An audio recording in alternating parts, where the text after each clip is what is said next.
Hello guys, welcome to my channel. Today we are going to see how to fix a laptop overheating problem in Windows 11, 10, 8 and 7. Let's fix it guys. You just need to go to search menu and type registry editor, click on open it and select yes.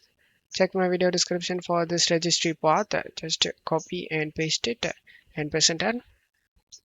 On right side attributes, double click on it.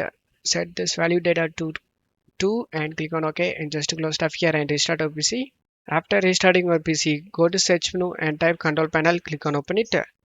Select view by to large icons and select power options. Then select change the plan settings next to the selected one. And select change advanced power settings. And you just need to expand the processor power management. First step we did to enable this system cooling policy.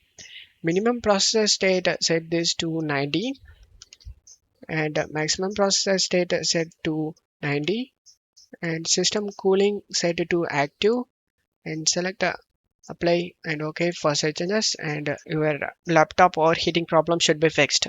And that's it for today's video guys. Give me a like and subscribe. Thank you.